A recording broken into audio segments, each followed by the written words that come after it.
What's happening, people? I hope you're all well. So Derek Chisora gets a split decision victory over Kubrat Pulev. I had it very close. I had it a draw. I can't complain if it went either way. It's interesting that two judges actually had, one of those two judges had Kubrat Pulev winning by not wide, but in sort of a clear fashion, 116-112, and then another judge had it 116-112 in favour of Kubrat Pulev, and then one other judge had it 116-114 in favour of Chisora. But one judge had it quite, relatively clear for Chisora, and another judge had it relatively clear for Kubrat Pulev. So that's interesting. I had it a draw. And now in this fight, what Kubrat Pulev normally does is he likes to establish range, and he likes to establish a jab and put authority behind it, a hard jab to keep you at a distance. That's normally what Kubrat Pulev does. Kubrat Pulev has a very good jab, a very hard jab. In this fight, he didn't use his jab in that way. And maybe it was because of Derek Chisora's head movement. You see, Derek Chisora has head movement, and it's very hard to actually hit Chisora clean sometimes. So Chisora will be, bobbing and weaving, going up and down with the head, and it can actually be very hard to hit someone clean with a jab like that. So maybe Kubrat Pulev thought there's no point wasting energy putting a hard jab out there that's going to miss, and so therefore he thought, maybe if he puts less power in the shots but makes the shots more accurate, the Kubrat Pulev, that he will have more success landing that jab against Chisora. But I found that Pulev was using his jab more as a touching jab and a rangefinder to set up other punches, as opposed to establishing range and establishing a hard solid jab to keep Chisora at range.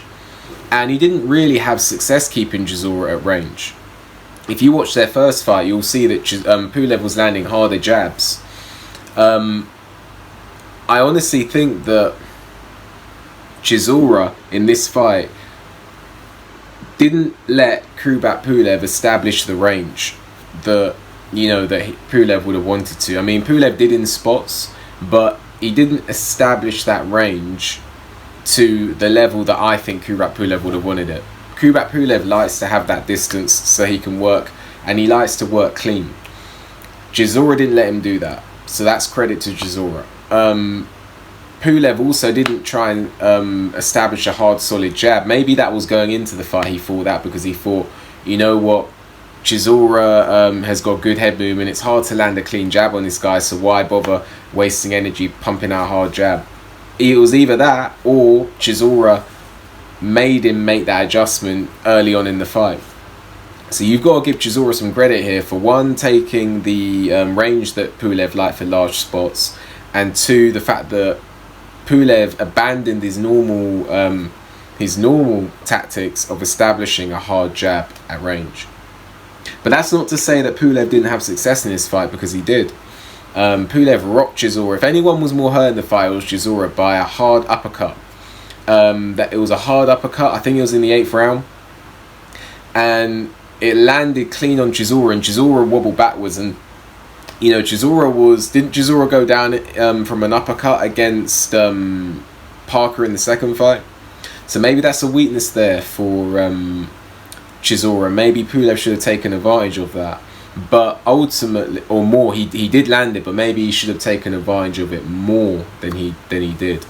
But either way, Pulev, he actually he had success in this fight. Now, I thought it was a draw. Pulev, his main success in the fight was accumulation punches.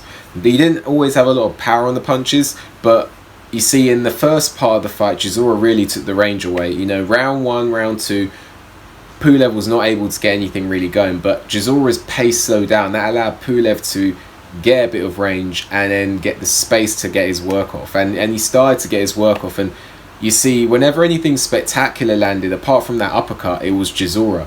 But there was a lot of consistent long-range work going on from Pulev. And someone watching that might think, oh, Chisora won, clearly landed the cleaner punches. But the consistency, there was a lot of consistency from Kubrat Pulev at range, which was keeping Pulev in the fight. So I thought that, you know, it was a draw. I can see it going either way. I think that Pulev being the away fighter should have done more, if he could have done more, because you got to remember, you got to give him credit. You got to give these guys credit. Chisora's 38 and Pulev is 41. So you got to give these guys credit. You know, maybe they knew what they wanted to do, but they couldn't always do it. But you got to give credit here to both fighters.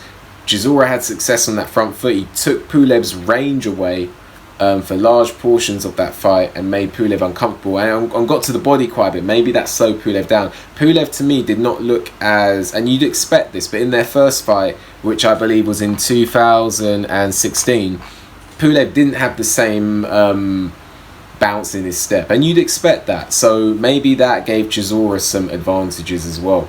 But Chisora had better head movement in this fight than when they fought before. So ultimately, I think that Kubrat Pulev, you know, he had success with accumulation. He got that uppercut in and rocked Chisora. Chisora had success taking the range away from Pulev. He did good work to the body. That maybe that had an effect. You know, maybe that sufficiently slowed down Pulev's legs as well to make the range even harder to establish.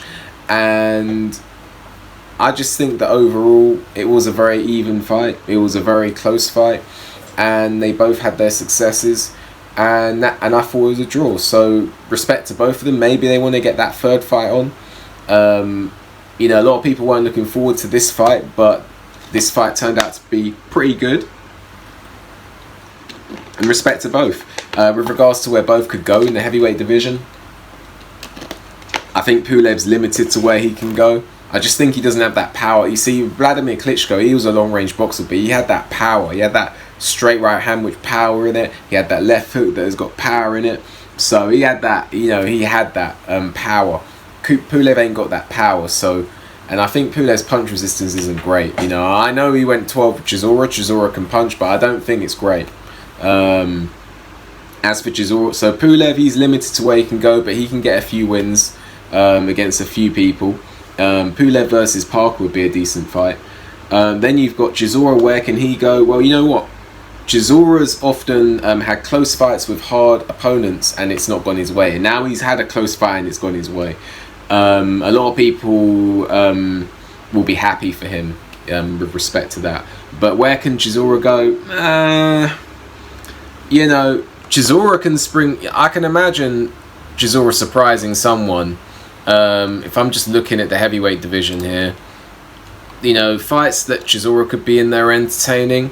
Anthony Joshua, if Joshua loses to Usyk, I know people think what he's talking about. Believe me, Chisora could make it uncomfortable for Joshua in there. Dillian White, third fight, that's possible. You know, Michael Hunter. There are some entertaining fights out there. There's entertaining fights out there for Chisora. But anyway, what did you guys make of the fight? Who do you think won? I had it a draw.